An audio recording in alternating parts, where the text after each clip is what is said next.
He cheated on me while I was throwing up every morning with his child inside me. And now the woman he cheated with is calling me sis and asking me for parenting tips. You can't make this up. I'm 29. I've been married to Luke, who's 31, for 5 years. We've been together since college. People called us the golden couple. We looked great in photos, finished each other's sentences, and even adopted a dog together before our first anniversary. He proposed during a hot air balloon ride in Sedona. It was all so perfect until it wasn't. 6 months ago, I gave birth to our daughter Ava. She was the light at the end of the darkest tunnel I'd ever crawled through. Because during the pregnancy, Luke became distant. I chalked it up to nerves. I thought maybe he was stressed about becoming a dad, or anxious about finances even though we were doing fine. I made excuses for him when he stopped coming home on time, when he kept falling asleep on the couch at work. I told myself he was overworked. When he missed our last prenatal appointment, I forgave him before he even apologized. He didn't. He never did. 2 weeks after Ava was born, he sat me down and told me the truth. I need to tell you something and I need you not to scream, he said, his voice shaking. I remember my heart dropped to the floor. I held Ava in my arms while he told me he had been seeing someone else. Not just a fling. Someone. As in a woman.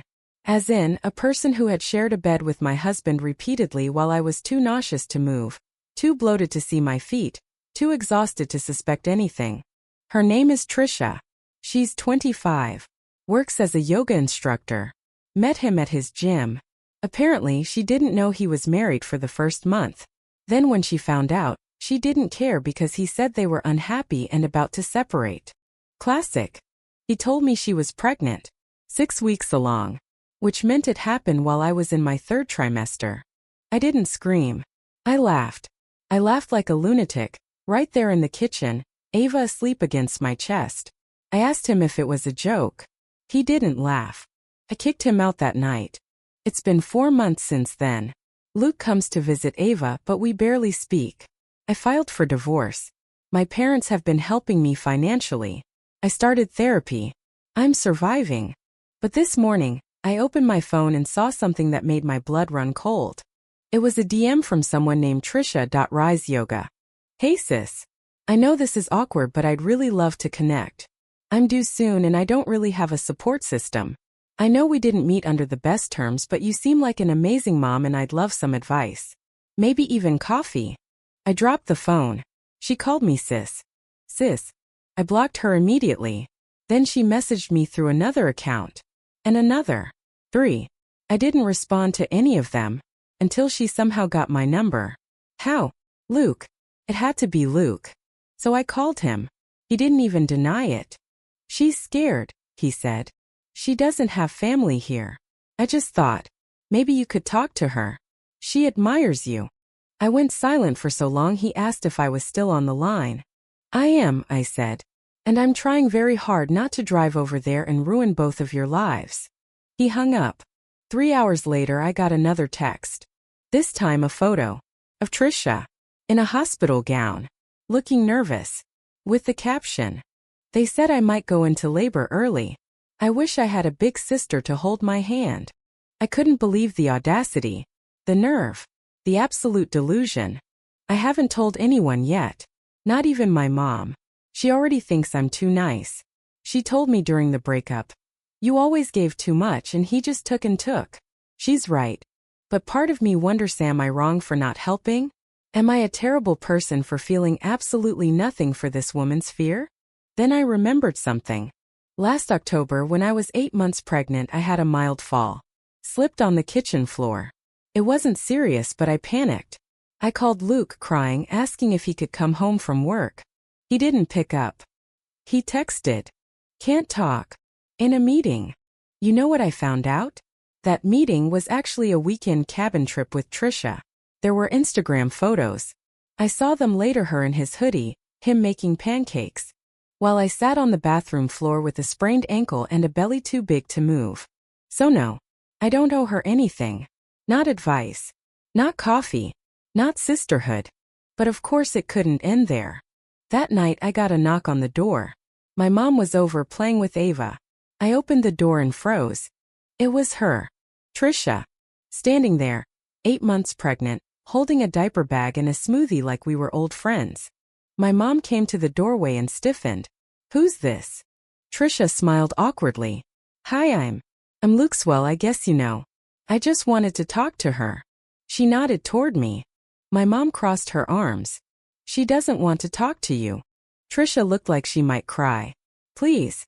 I don't know anyone else. I didn't come to fight." I didn't say anything. I wanted to slam the door in her face. But something in her eyes caught me off guard. It was fear. Real fear. I told her she had 5 minutes. She stepped inside. And in those 5 minutes she said something I still can't wrap my head around. "I know what he did to you. And I'm scared he'll do it to me too." I stared at her like she had grown 2 heads. "You're scared he'll do it to you too?" Trisha nodded. She sat awkwardly at the edge of my couch, rubbing her belly as if for protection. "I know how it looks," she said quietly. "But I swear, I didn't mean for any of this to happen." My mom looked ready to throw her out, but I raised a hand. "What do you mean you're scared?" She looked at me with eyes that were no longer smug, confident, or even guilty. Just tired. When I found out I was pregnant, Luke was sweet, supportive, told me we'd make it work. He said the divorce was almost done and that he and I could start fresh. I stayed silent. But over the last month he's changed. He's pulling away. He doesn't answer my texts right away anymore. He gets mad if I ask him when he's going to see the baby. And last week he said something that scared me. She paused. He said, "Don't expect me to play house with you just because of a baby. I already have a daughter I barely see." I blinked. "He said that to you?" She nodded, swallowing. "I don't think he ever really planned to stay. Think I was just convenient. I was flexible. I wasn't demanding. I was naive." My mom cut in.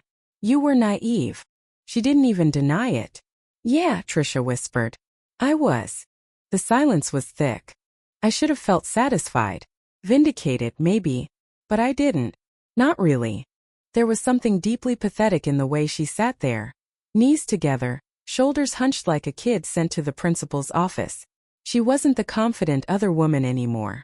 She was a pregnant girl who had made a catastrophic mistake and was now begging the woman she helped betray for compassion. "Why did you really come here?" I asked finally.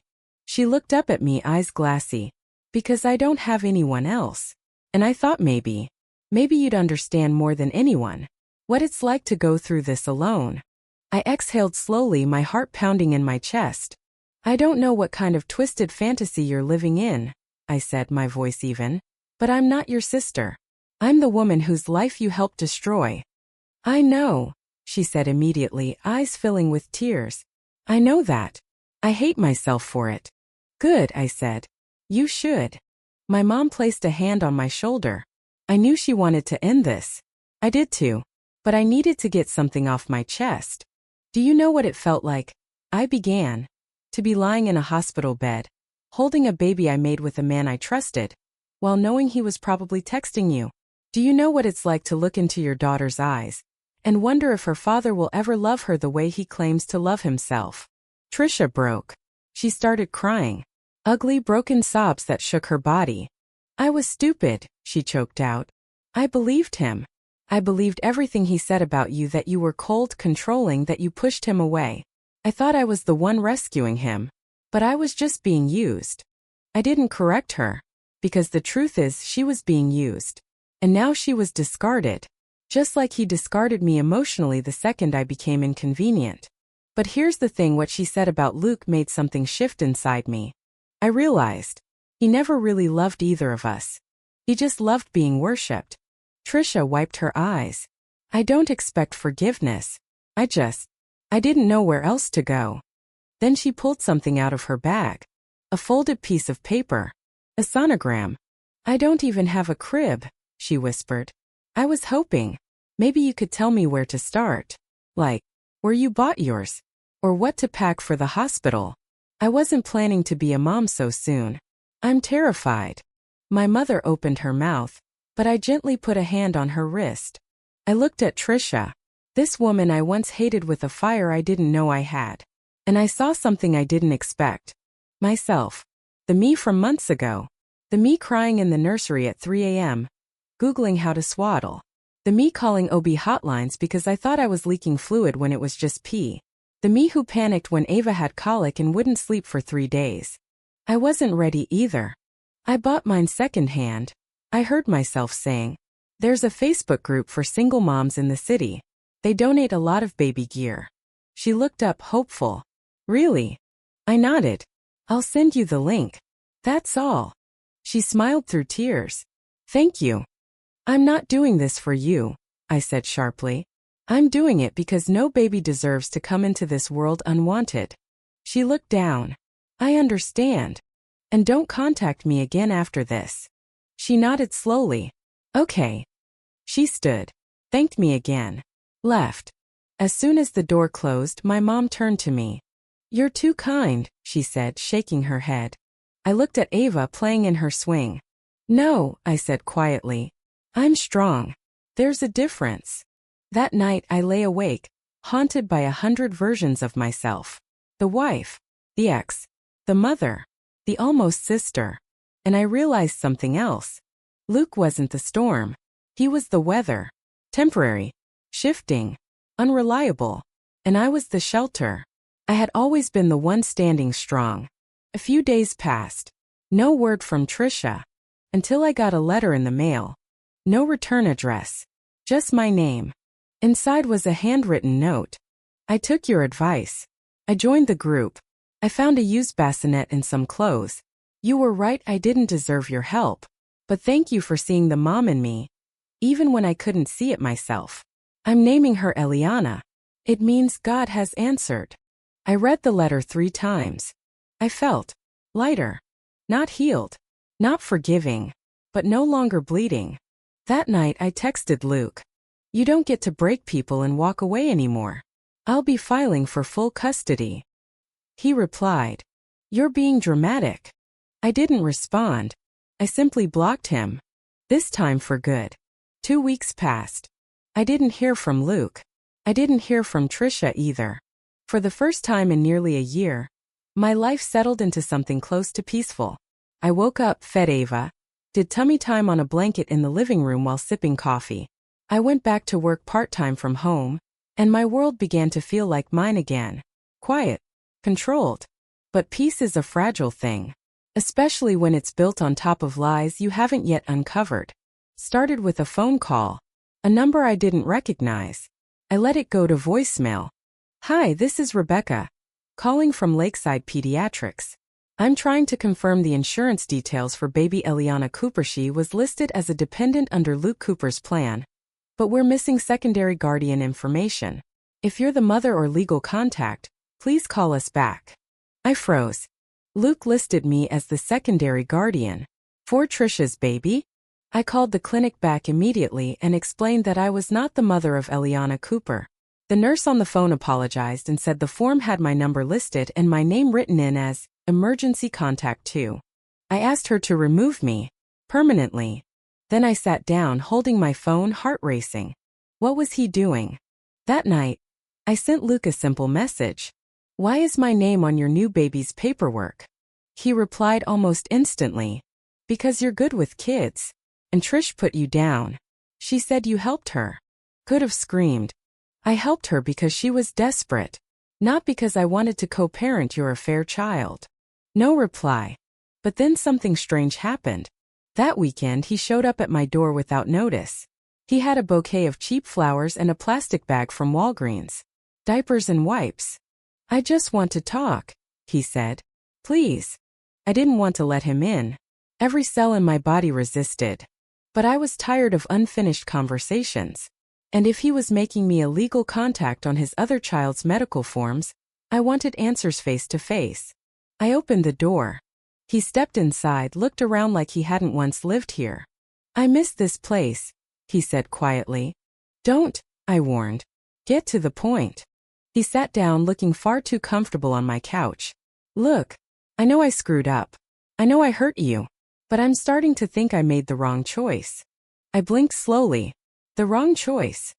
He looked up at me, eyes soft. Manipulative. I thought things would be different with Trish. That we'd be simpler. But she's not you.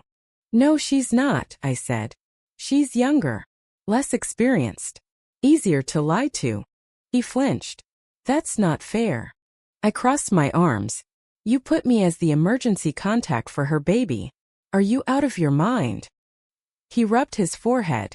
I panicked, okay? She doesn't have anyone. I didn't think it would matter. It does. It matters. He stood, walked toward me. I've been thinking, he said softly. Maybe this whole thing. Maybe we could start over. We co-parent Ava. And maybe we could go to therapy. Together. For us. I laughed. Actually laughed. You think we can fix this? He took another step. I still love you. And there it was.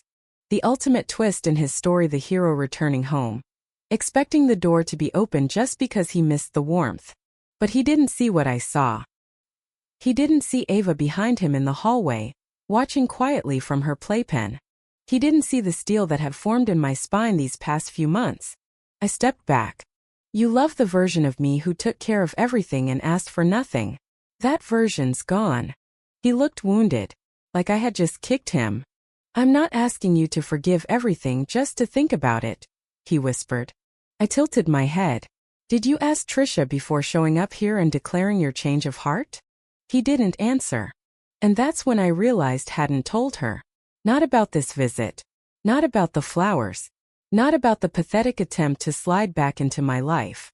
Luke never stopped manipulating. He just changed targets. And I wasn't going to be one of them anymore. Get out, I said. He opened his mouth. I raised my hand. Get out. He left. But the story didn't end there. Because the next day I got a message from Trisha. Did Luke come to your place? He's not answering my calls. I stared at the screen. I had a choice. To stay out of it or to tell her the truth. And this time I chose the latter. I sent her a voice note. Yeah. He showed up. Unannounced. Told me he missed me. That he made the wrong choice. That maybe we should try again. I told him to leave. Just like I'm telling you now, don't let him rope you into being another backup plan. She read it. Didn't reply for 20 minutes. Then. He told me he loved me yesterday. Another pause. Then. I asked him if he went to see you. He said no. I didn't respond. What was there to say? She knew now. And a few hours later she sent one final message. Thank you. I'm done with him too. A week passed. She changed her number. Deleted her Instagram. I heard nothing more from her or Luke. But I did get a letter from a lawyer. He wanted more time. More control. So I lawyered up. Hard. And I wasn't alone this time. Because the Facebook group I told Trisha about, I joined it too. And one day I shared my story, not names, just details. The betrayal. The manipulation. The unexpected plea for help. The twist. And the support that poured in was staggering. One mom offered to connect me with a family attorney. Another said she had gone through the same thing twice. Someone mailed me a care package. Homemade soup. Diapers. A hand-knitted hat for Ava. I realized something. Women are taught to be rivals. To compete. But betrayal, real, raw betrayal, can create something strange and powerful. Solidarity. Trisha and I will never be friends. But we were both victims of the same man. And sometimes shared wounds create silent peace treaties. The day of our first custody hearing, I walked into the courtroom holding Ava. Luke was already there, in a stiff suit, fake smile plastered across his face. I didn't look at him. I looked at Ava. And I whispered, "You're going to grow up knowing what love is. Because I'll show you. Not by giving chances to the people who hurt me, but by choosing strength over fear." When the judge asked if I had anything to say before proceedings began, I stood up. "I'd like to request a psychological evaluation for the father," I said. "His behavior has shown patterns of manipulation, emotional neglect, and instability. I don't believe more time with him is in the best interest of our daughter." Luke looked shocked. But I was calm. Because I wasn't playing nice anymore. I was playing fair. For my daughter. And for me. The court proceedings dragged on longer than I expected. Luke fought hard. Harder than I thought he would. He presented himself as the victim of father being kept away from his daughter by a vindictive ex-wife. He even tried to use Trisha against me, submitting screenshots of my early texts with her out of context, as if they proved I had manipulated her into turning against him. But I had come prepared. My lawyer was sharp, calm, and absolutely merciless in cross-examination. And when I took the stand, I didn't cry. I didn't tremble. I told the truth. I told the court about how Luke had checked out emotionally during my pregnancy, how he disappeared for days under the guise of work. I explained the timeline of his affair with Trisha, how I discovered it, how I learned of her pregnancy only days after giving birth myself. I provided the sonogram dates, Ava's birth certificate, the emergency contact form from the pediatric clinic, where my name had been used without my consent for another woman's baby. And then I said something I hadn't planned to say. I don't care if he loves his daughter, I said softly, because I've seen how he treats the people he claims to love. Love without presence is abandonment. Love without responsibility is abuse. The courtroom was silent. The judge nodded slowly, wrote something down. Luke's lawyer tried to paint me as emotional, unstable, bitter. But the thing about bitterness is it's often just unprocessed truth. And I had processed mine. But the real surprise came 2 weeks later. A letter arrived at my doorstep. No return address again. Inside, a notarized statement. From Trisha. She had submitted a sworn affidavit in my custody case. I, Trisha Ramirez, had a romantic relationship with Luke Cooper while he was married. I confirmed that during my pregnancy, Luke Cooper showed patterns of emotional manipulation and neglect, similar to what his ex-wife described. I no longer maintain a relationship with Mr. Cooper, and believe his involvement in either of his children's lives should be supervised until he proves himself capable of prioritizing their well-being. My lawyer called me the next day. "This just locked your case," she said. "I've never seen a mistress testify against the man she was with. She gave you everything." I didn't know how to feel. Relieved, yes. Grateful, surprisingly. But also numb. This whole battle had consumed me for so long that I didn't even recognize myself anymore. I was still the same mother. But the woman who once believed in Luke's promises? She was gone. The final court date arrived. Luke didn't even look at me when the judge announced his decision. Full custody awarded to the mother.